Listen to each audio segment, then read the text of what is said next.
आइए वीडियो के शुरुआत में एक पवित्र शास्त्र का वचन देखते हैं। इफिसियों 6:10 ये कहता है, प्रभु और उसकी शक्तिशाली शक्ति में मजबूत बनो।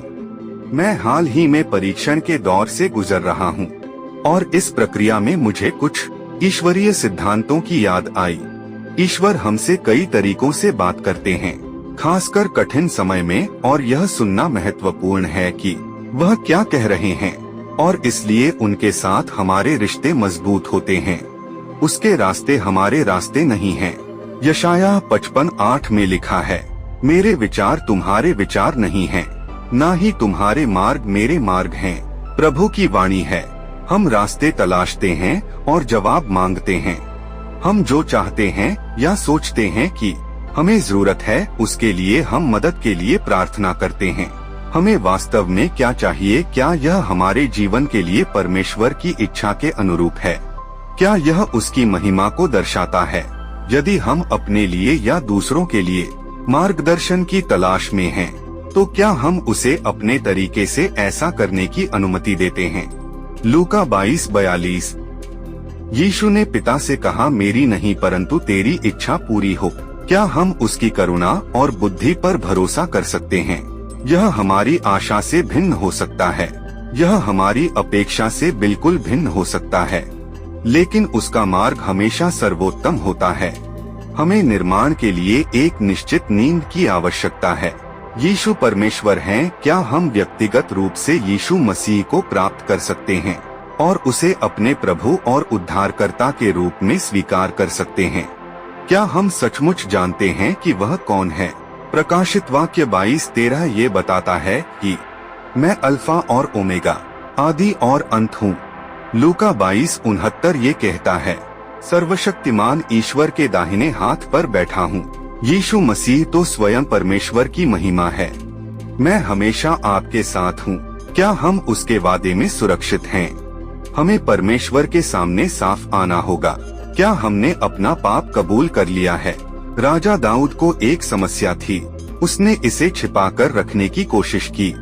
भजन संहिता 32:3 ये बताता है, जब मैं चुप रहा तो दिन भर कराहते कराहते मेरी हड्डियां सूख गईं। हम इसे छिपा नहीं सकते या पूर्ववत नहीं कर सकते। हर चीज को अनुग्रह के सिंहासन पर लाया जाना चाहिए। क्या ईश्वर को पता है? हाँ। क्या दुश्मन को पता है? हाँ। और वह इसे आध्यात्मिक ब्लैकमेल के रूप में उपयोग कर सकता है। अपराध बोध हमारे विवेक को कुरेदता है। भय और संदेह हमारे जीवन पर कब्जा कर सकते हैं और तनाव के कारण विश्वास की नींद ढह सकती है। भजन संहिता 32:5 कहता है, मैंने तेरे सामने अपना पाप मान लिया और कहा, मैं यहोवा के सामने अपने अपराध मानूंगा, और तूने मेरे पाप का अपराध क्षमा कर दिया। हमें अंधेरे में छिपे खतरे से सावधान रहने की जरूरत है। 1 पतरस 5:8 कहता है, आपका शत्रु शैतान गर्जने वाले सिंह की तरह किसी की तलाश में घूम रहा है, किसी को फाड़ डालने के लिए।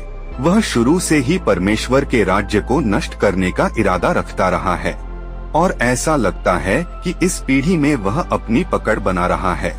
हमारे पास एक षड्यंत्रकारी कुटिल शत्रु है, जो कमजोरी ढूंढने और हमारे जीवन तक पहुंच बनाने की कोशिश करेगा। यद्यपि हम विश्वास और ईश्वर के ज्ञान में चलते हैं, यदि मौका मिले तो वह पहुंच प्राप्त कर सकता है। चूंकि हम यीशु मसीह की नींव पर खड़े हैं, इसलिए हमें सभी संभावित आधारों को कवर करना चाहिए। हम जान सकते हैं कि हम सुरक्षित हैं, जहां तक परमेश्वर की बात है। भजन संहिता 18:30 ये कहता है, उसका मार्ग सिद्ध है, प्रभु का वचन निष्कलंक है। वह उन सब की रक्षा करता है जो उस पर शरण लेते हैं। हमें और फिर क्या चाहिए? प्रभु, मैं ये प्रार्थना करता हूँ, जब मैं अंधकार में होता हूँ तो आप मुझे प्रकाश देते हैं। जब मैं दुख में होता हूँ तो आप मुझे आनंद देते हैं। जब मैं आप पर निर्भर रहता हूँ तो आप मुझे शांति देते हैं। मैं अपनी सारी चिंताएं आप पर डालने का निर्णय लेता हूँ, क्योंकि आप मेरी परवाह करते हैं। यह निर्णय लेने के बाद कृपया मुझे आपकी सच्चाई के अनुसार जीने और आपके आवरण में विश्वास के साथ चलने में मदद करें। यदि मेरे कवच में कोई दोष है तो क्या आप उसे मुझ पर प्रकट करेंगे ताकि मैं प्रभु में और आपकी महान शक्ति में मजबूत हो सकूं। यीशु मसीह तेरे प्यारे नाम से इस प्रार्थना को करता हूँ, आमीन। इस प्रार्थना के द्वारा अगर आपने आशीष पाई है तो अपने दोस्तों और रिश्तेदारों से भी इस प्रार्थना वीडियो को शेयर करें। ऐसे सामर्थ्य से भरी प्रार्थना के लिए कृपया हमसे जुड़े रहे और हमारे चैनल को सब्सक्राइब करें।